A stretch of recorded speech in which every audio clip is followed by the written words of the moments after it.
next 18 months. So again, it comes back to the American people. Ladies and gentlemen, what do you want? What kind of a country do you want? Half of you don't even vote. You don't even register to vote. So literally, you folks have taken yourself out of the game completely. Your attitude is, it doesn't count, it doesn't matter. Well, you know what? You're right. It doesn't matter because enough of you aren't participating to make the change. We have still the ability to make a dramatic change in this country and to change the direction.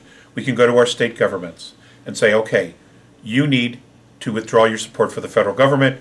You need to hold them accountable to the 10th Amendment. You have to remember that it was the states that created the federal government, not the other way around. Okay? That's what has to happen. We have to remind them who's in charge here. The citizens created the states created the government.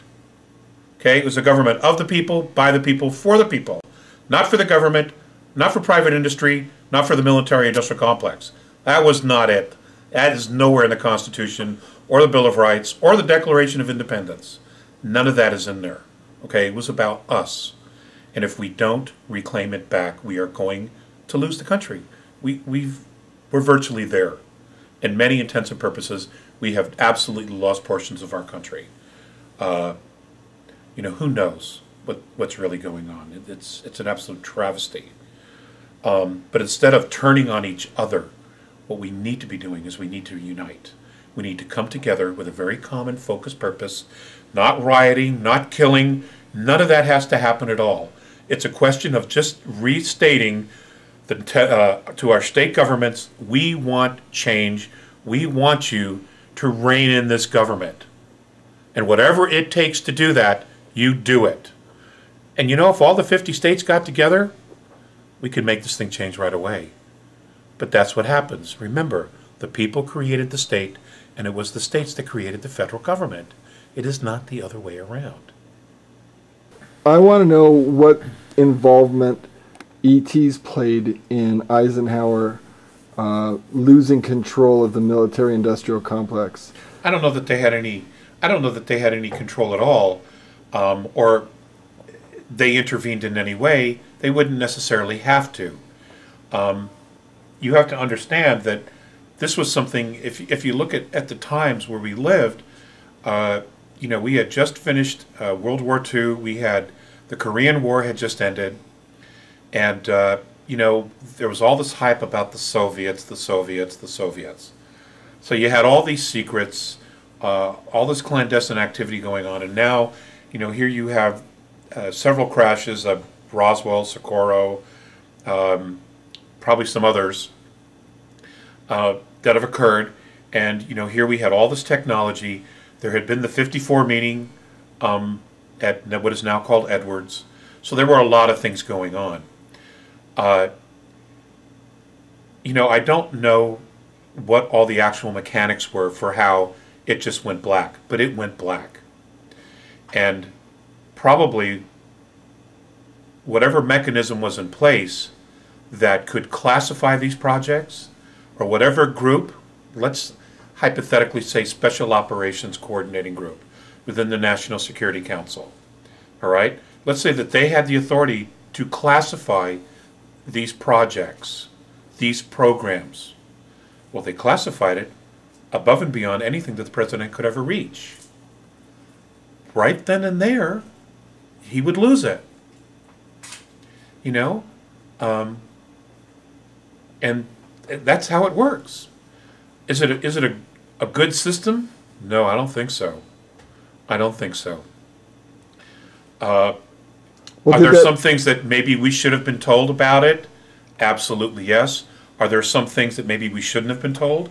I'm absolutely open to the idea that there were, especially from what I've learned from the A's, that there are some things maybe people weren't ready for then. I think we're probably ready now for a lot more information, but now they don't want to give us any information. I mean, now we're getting more information outside the United States about what's going on than anywhere else. Even other governments are very, very open.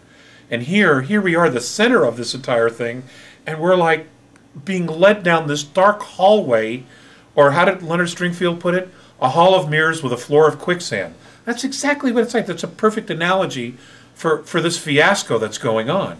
You know, here we are, reverse engineered this technology. Here the American people have paid for it, and we know less than anybody else about what's actually going on with it. It's just, you know, this isn't going to serve anybody. You know, and if you're in a poker game and you don't know who the patsy is, it's probably you. And that's exactly what's happening here. We're in a poker game and we're the patsy. You know? And that's what I know about it. Now, earlier you mentioned the program. Is that something that elected officials created, or is that something way above the elected officials, above the entrenched military officials? What is the program? It's kind of vague, just calling something the program. Be as specific as you can to explain what you mean by the program. Well, it doesn't operate like a government. It operates like an agenda. Now, exactly what that agenda is, I can't honestly say. But let's just take a look at where we're at. We know this technology exists. We have people coming forward. Again, I'll make reference to the Disclosure Project, another civilian as well as military people coming forward.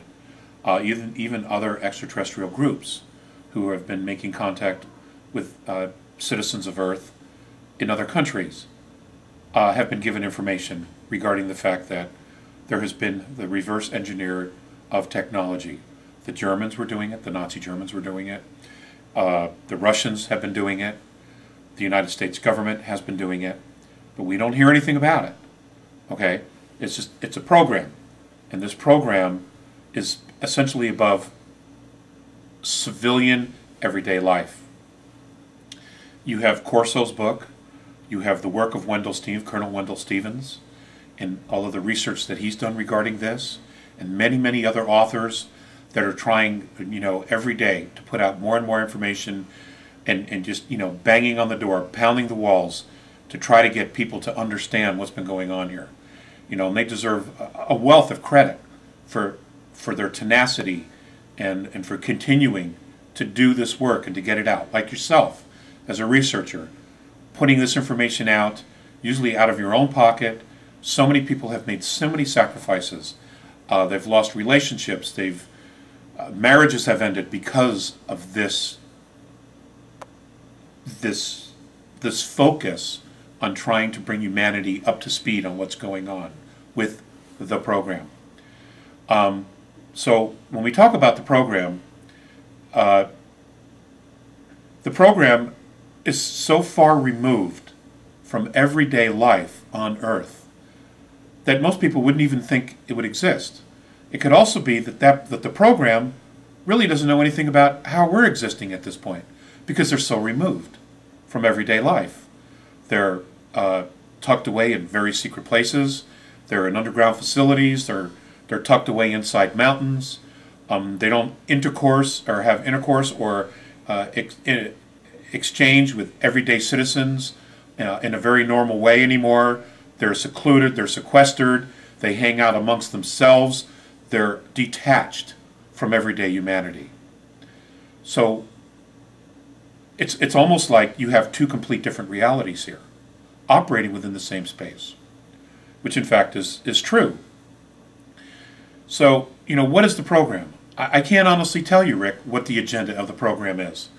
But there's evidence that the program does in fact do things that not only protect America, but have also intervened. For an example, several weeks ago, there was an incident along the East Coast where many people along the East Coast, the eastern seaboard, saw a green flash of material flying through the sky and landing in the ocean.